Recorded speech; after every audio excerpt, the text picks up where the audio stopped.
یاد رکھ لیجیے. حضرت ابو طلحہ سے انہوں نے کہا ام سلیم نے کہ آپ جیسے شخصیت سے میں کہاں انکار کر سکتی ہوں، لیکن ابو طلحہ کیا یہ ہو سکتا ہے کہ آپ ایک لکڑی کے بت کو جو کہ نجس ہے اس کو مانتے ہوں اور میں ایک اللہ وحدہ لا شریک کو مانتی ہوں، ہم دونوں اکٹھے ہو سکتے ہیں؟ آپ ہی عقل مند ہیں. میں ایک اللہ کو ماننے والی ہوں، تم بت کو ماننے والے ہو، تمہاری اور میری شادی کیسے ہوگی؟ حالانکہ ابھی حکم نہیں آیا تھا کہ مشرکین سے شادی نہیں ہو سکتی، لیکن ام سلیم کی عقل مندی دیکھو کہ اسی وقت بھانپ گئی. انہوں نے کہا کہ یہ رشتہ ہو نہیں سکتا. ابو طلحہ نے پوچھا کہ میں کیا کروں؟ کہا کہ اسلام قبول کر لو. کہا کہ میں سوچ کے جواب دیتا ہوں. یہ نہیں کہا کہ آسمان سے تارے چھوڑ کے لے کر آ جاؤں گا، ہاں کنگن پہنا دوں گا، سونا دے دوں گا. سیدھے سیدھے بات کی انہوں نے بھی. تم اگر اسلام قبول کرنے کا کہتی ہو مجھے ایک دن ٹائم دو، میں بھی سوچ لیتا ہوں. یہ نہیں کہ تمہاری محبت میں آ گیا بس جو چاہے انہیں جو بولتی ماننے کو جاتا، بعد میں کب بولا پوچھتا. وہ محبت میں بولی تو سب اچھا جی کا تھا.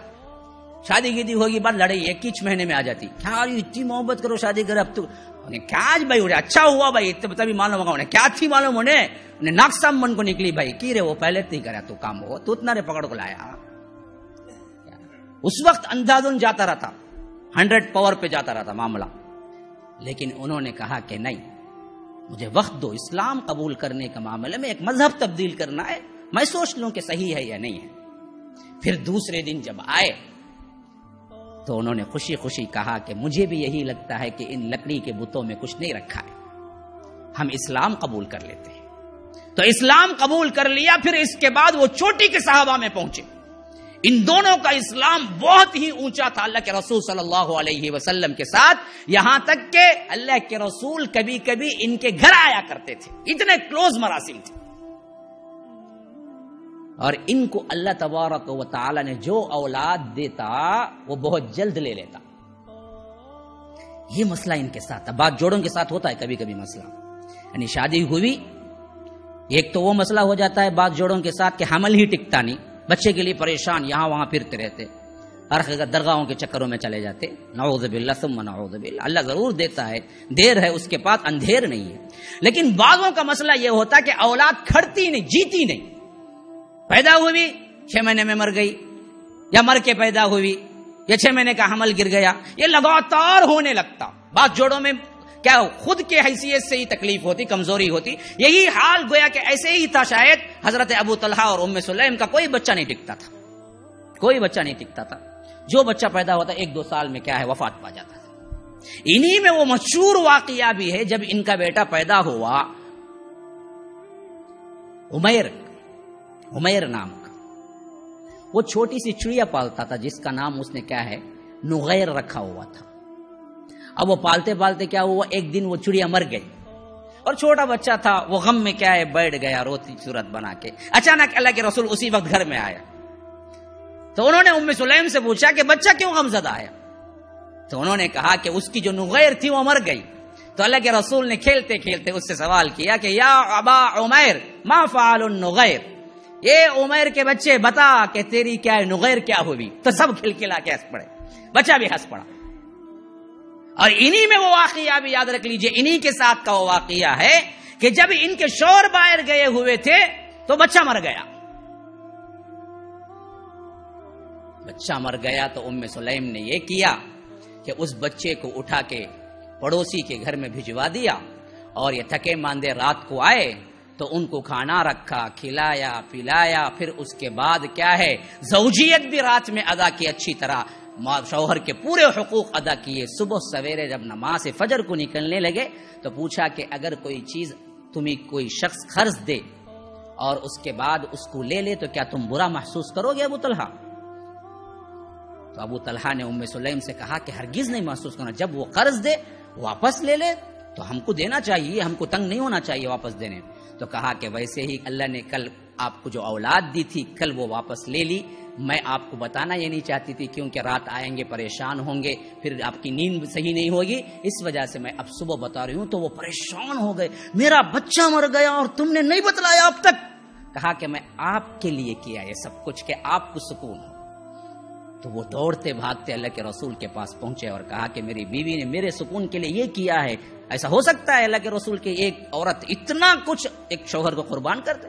کہا کہ ہاں ہاں اللہ تمہیں اب اولاد دے گا تو ضرور ضرور وہ اولاد کو بہتر طور پر عافیت دے گا. اللہ کے رسول نے دعا کی. پھر اس کے بعد جو چیز حمل ٹھہرا تو اس کے بعد عبداللہ بن ابو طلحہ پیدا ہو. یہی وہ عبداللہ بن ابو طلحہ رہے جو آگے چل کے آج تک ان کی نسل کو قائم رکھے ہوئے. ان سے نسل چلی, وہ باقاعدہ زندہ رہے, بڑے ہوئے, شادی ہوئی اور اس کے ساتھ ساتھ چلتے رہے. تو یہ یاد رکھ لیجئے کہ ایک بیوی کا سب سے بڑا حق شوہر کی تکلیف میں ساتھ دینا, عافیت دینا, اور اس کے ساتھ ساتھ کیا ہے اس کے آرام کا خیال رکھنا ہے, جو کہ ام سلیم نے ایک ایسے انداز سے قیامت تک کے لیے پیغام دیا ہے جو کہ ہم سمجھ ہی نہیں سکتے کہ کوئی عورت ایسا بھی کر سکتی ہے. تو پھر اس کے بعد یہ بہت اچھے اسلام کے بڑے بڑے بہادروں میں بھی شمار ہوئے, غزوات میں بھی شمار ہوئے. تو ان کا اہم واقعہ یہ بھی نوٹ کر لیجئے, جب اللہ کے رسول صلی اللہ علیہ وسلم کی وفات ہوئی تو صحابہ دو ٹکڑے میں تھے.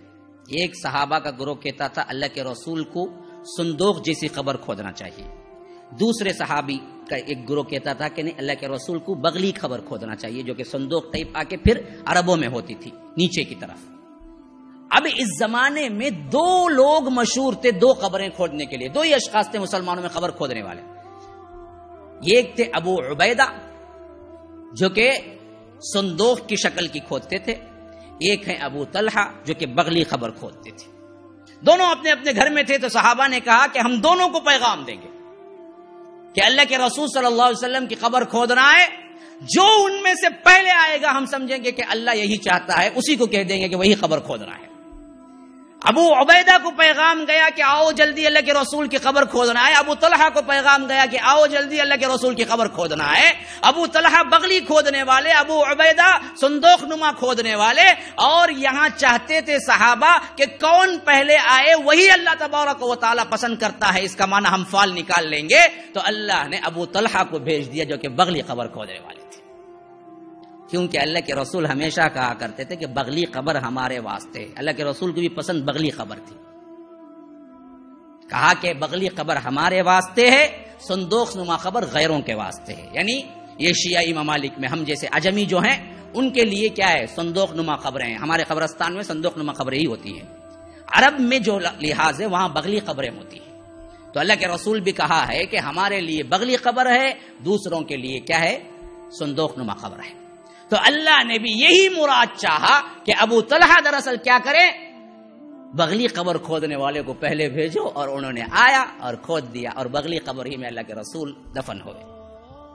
پھر 31ویں ہجری میں جب ان کے وفات کا زمانہ قریب آیا, مسلمانوں اتنے بڑے صحابی ہونے کے باوجود بھی یہ عجیب صحابہ تھے. ان کی زندگیاں جب پڑھتے ہیں تو ہمیں تو لگتا ہے کہ بالکل ہی بیکار کی زندگی ہم گزار. 70 سال کی عمر تھی جب یہ قرآن کی تلاوت کر رہے تھے. جب اس آیت پہ پہنچے کہ اللہ نے فرمایا کہ انفروا خفافا وثقالا وجاہدوا باموالکم وانفسکم فی سبیل اللہ. دیکھو تم بوڑھے ہو یا جوان ہو, بوجھل ہو یا کہ ثقیل ہو, ہلکے ہو یا کوئی بھی عمر کے ہو, تمہیں اللہ کے راستے میں اپنے دین کے لیے اموال لے کر اللہ کے راستے میں نکلنا پڑے گا.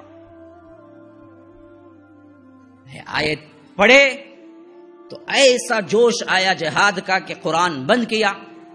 اپنے بیٹے پوتوں کو 70 سال کے تھے, اپنے پوتوں کو اپنے بیٹوں کو بلایا, کہا کہ ابھی جہاز تیار کرو, کیونکہ اس زمانے میں بحری بیڑا جانے کا تیاری تھا. کہا کہ گھوڑا تیار کرو, میں کیا ہے فوج تک پہنچتا ہوں. شاید یہی وہ بحری بیڑا تھا جو میں نے بیان کیا, شاید اسی میں شامل ہونے کے لیے انہوں نے کہا تھا.